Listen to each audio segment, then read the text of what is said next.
ngasi amuk mayam ga amuk punna lagi classroom activity gi taruk suba episode mayam da khudol tamjari ngasi sisu anoba mathel kaya ga loinana angang sing asina magi ahenba knowledge ahenba ahiba kaya puthok laga sem sanana ba thorang tawkhre zik ai mathang coverage tawrake lagi somda angang ani madi moi atai saba khopade makhoi se kaya khuloi dre aduna lai ye koromda makhoi loina makhoi ani simadi mayon changre moina ye iba lai se horen karino haibudi lai si lorapada ngalage mayamda ngasi ngang sing sina khotna jari ba sing ase coverage tan tawjarake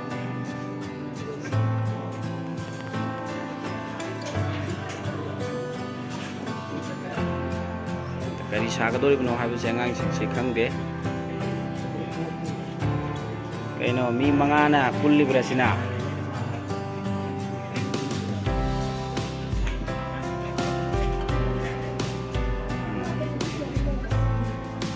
very good sondu songa mama p saba male ba ide okay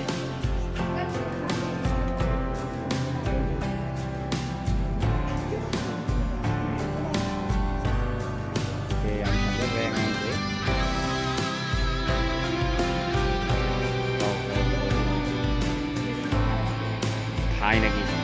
alam sinna sindaramba hojiki angang sinati ukhidraba adugu posakaba angang sinna yam kanna samna denari okay very good si isna kokokpa anuba mahauni laibse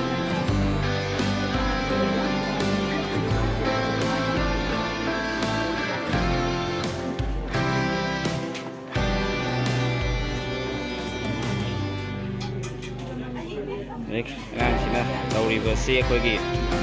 khwang phi sabagi mawong duni ji am kana sari ngang sina mana sari nagi muffler sari ro okay amna adi ngang sina ariba matam da sina riba hojik chu aduma mafam khara da sina riba adugumba khwang phi pai pugi adugumba khwang da phi sabagi adugumba mawong aduni sida angang sina tamdana sari ba se okay yam makal mathel yam mom taba kayama sidi yauri aduga sida ugi ngang sina sangari ni mana sari basi adu sandi yaudo mandre sandi phangatre okay very good amna phajagre amna am phajai mana sari basi da ek khatna ugi yam nalhanna yam namong ta na sari dagi sida sisu dagi si ina kupai mong lo yum very good bagi thai nagi hat bagi ina yum thak kupa hawjiki matam jinga amadi pakagi yumna ayamba oina graba matung sida jek ngang sina sen sajari basi ina yum thak oi ba dugumba yum moduni mana sari basi dagi somdana noi ani na sari sina kaino ha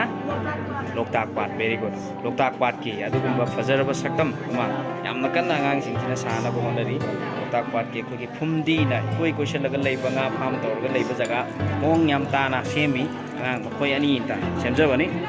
okay mathang jek somdana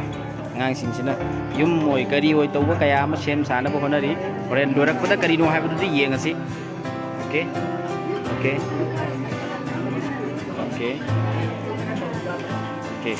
lagu sonda angang ahum mamana kugi kari no haibati khangdri makhoi su yamna kanna sem sari haitare okay sonda kugi layi li bangang ni simasu mogi layi kugi tanja sisu kugi kari no haibatu khangdri adu ore loisila pada aduma kugi khangna na ba mayam na ujarake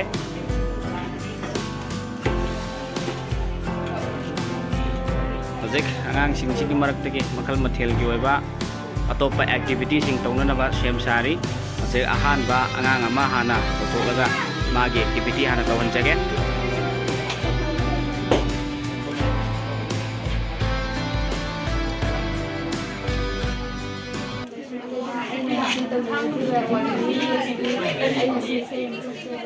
Nusi de haine ifunda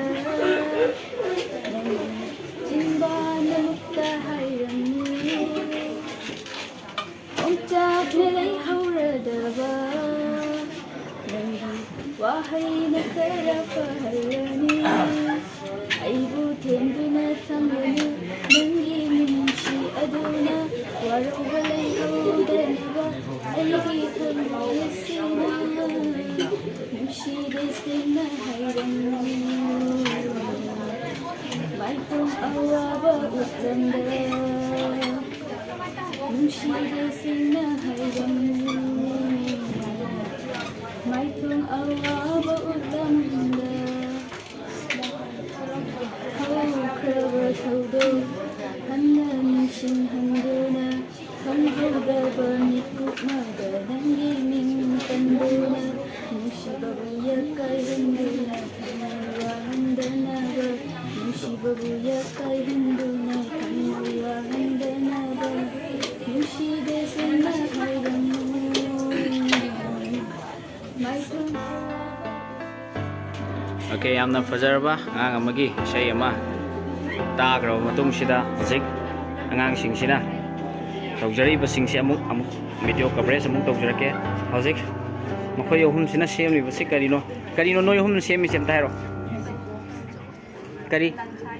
langkhai semnaba tau se thainagi ge halaman singna sijinaramba langkhai pi sabada sinariba langkhai semnanabagidamakta sijinaba adugumba khulai amakhangni ariba matamda anganba matamda sinaramba du bangangsingina hairiba ariba matamda sinaramba du khulai singase khogi hojiki leiriba mirol asina sijina khidre adubu masi angangsing asina asigumba anauba idea kaya puthokuna sigumba posak ama sem sarakpa yamna angangsing asibu sagatningai ni very good okay jek hangang from the lai yekliba singsina yekliba lai si karino haibadum tang ang koi kano tok jarake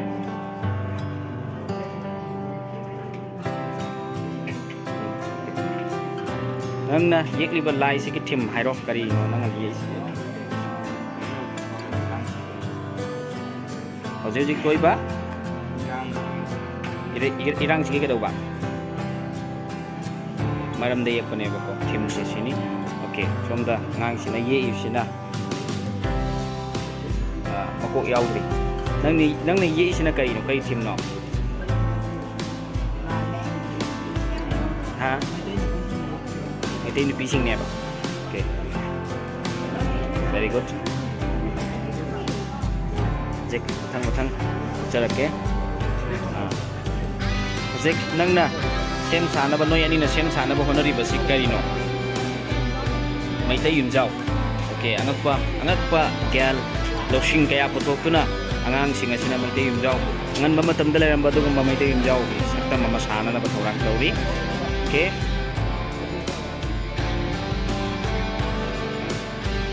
Noi ohumna sem sana bo honari basina karino. Hairo. Kari kanglagi get sado. Okay. Manipur gi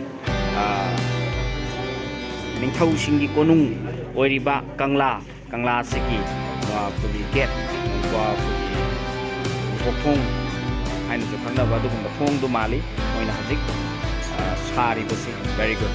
yamna fajaba ba idea ni okay nangna sari sina kai no Maitai Yumjau okay sidi Maitai Yumjau si yamna na kaman oire mayam se okay saya nak cakap, okay. Dengan nangna size ni kayo no, yum ne ba, okay. Nang isang may yum jauh na talaga isang sama yum long,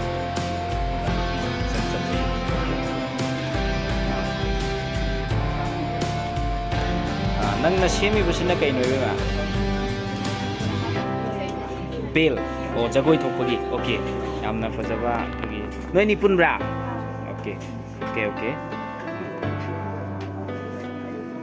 Sai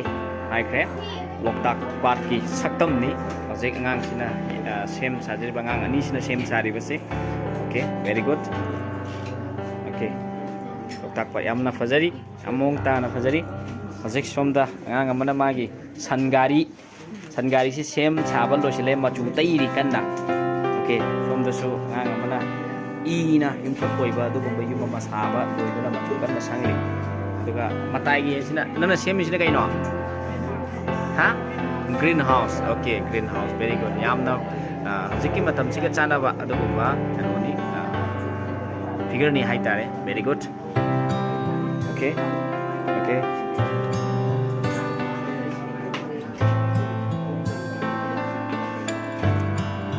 hojik angang ama amuk kauthok laga anauba adugumba se hojik angang ama sumahaki oiba haijaba talent magic ki type da talent ama ka kuro anjage ma ki anauba talent si mayam kaino haibudu surprise oina mayam tang yengmina Yang kau ini nasi simjaga dulu ini nasi simjaga dulu pusat aja di musik lah bawa biasa dah itu memang hapsin banyak. Okay, hojik angang sina ut ke dori basi nungshit yauri ba bolawi sida akogi yetum sumna tangi una akogi laina ama phawba thengba yada ba bol akogi balloon sida tumgraba machin tumgraba dugumba yetum ama khak manung sida hap ka dori basi su yetum akogi nungshit asit ta handana hap ka dori ba adugumba magic ama haiba tare okay yam excited oiba adugumba activity oigani mayam yengminase hojik hapsan gre mana hapsan gre nung hapsan gre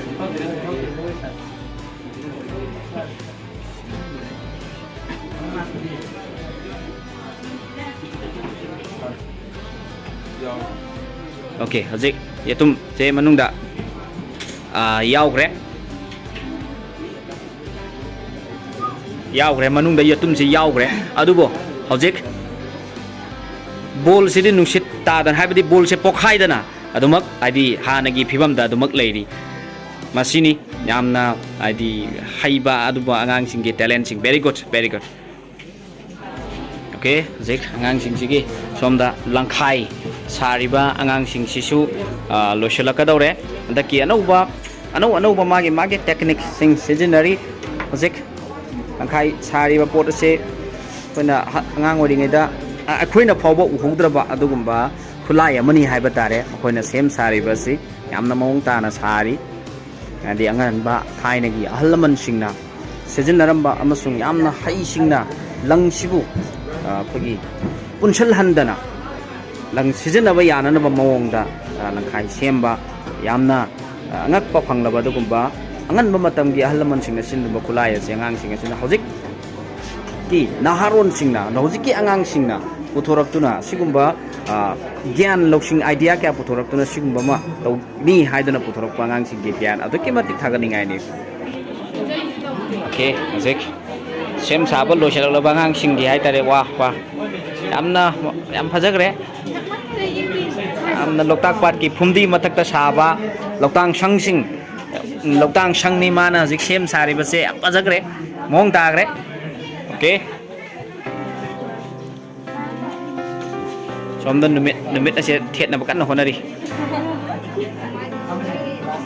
napuda khara tuna lapu nangi phi sabdu su lorabo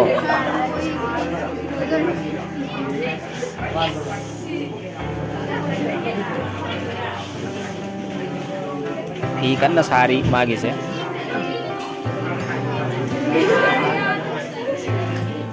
kadi yadre hakpa yaidraba oh okay kangla gi get saba su loigodoribra loirodoribra khangdra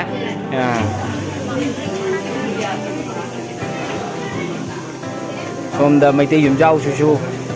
sumang kana hapli loiba nangadoribro langkhai hojik langkhai gi sisu khoigi sa maning lom da ta sanction je moina sajari ba mayam je anau ba hojik khoigi sarna khoigi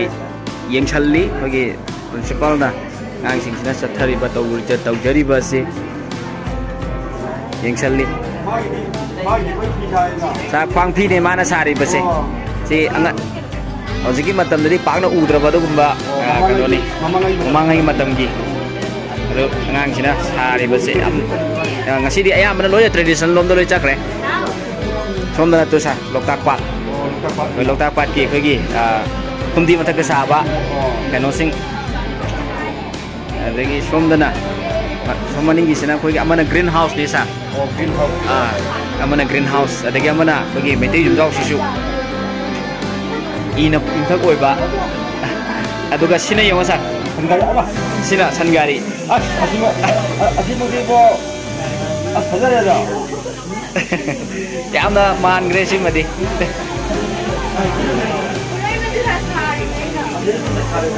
okay hojik khoi sarna yengsan grabo matung asida ngang sina tegi imjau yamna mong tana sari sabo loi ki gedawre okay somda ngang sing sisu somda yum amadi khoi saba loi kre mayam se de na ri ba jinga ga ji amala lima jinga mala ne okay very good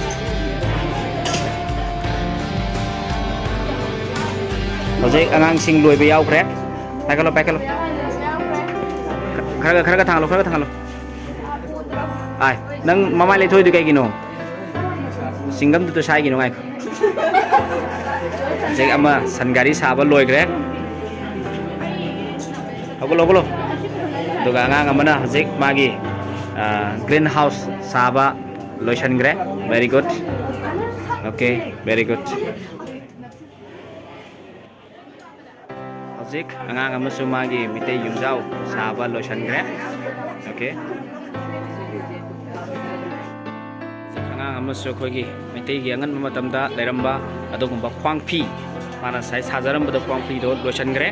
sem saba ma gi khwangphi se sajabani ado phi se saba lotion ge tobane do matam je leitabani na adum sigi yom chita dum losale okay hojik angang ani amasu makhoi ani na sajariba loktak pat ke adugumba saktam asi saba lotion gre very good hojik angang ani sigi policy khoi sulda khoi principal ki room da amtang pudol tamna ba ai angang singchu pujage zik angang ani na somda yegriba lai asisu loiselak bagi ibam da leire okay ngasai makai di khanglam da bani makai ani na yegriba lai ase do hojikti mi seng na tare lai ase te kain to ramdre khoi ki hajik hajik manipur ki semai da ko liba kang ti irang asida awa ba taraba tegi ima ibel kayana awaba sidagi paktagi convener dabage damakta India sarkar amadi Manipur sarkar da law khongjaduna awaba sibu convener na ba haijaba aduba mami adubu ana law khongjarabasu tabi gadaba Manipur government amasu India sarkar ni hairiba mayam gi kholawa se tabi dabage aduba sakam aduna ne yeri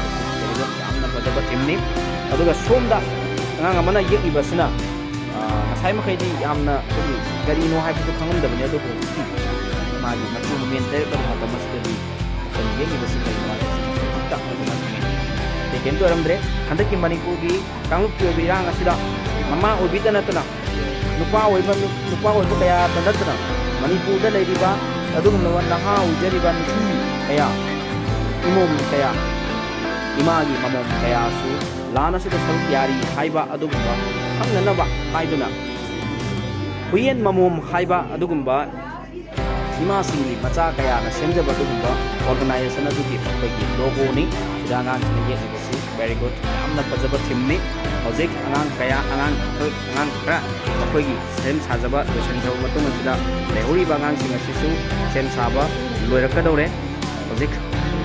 amakanna sem sari atu moment tai dana honari loiraka dore okay very good very good very good okay okay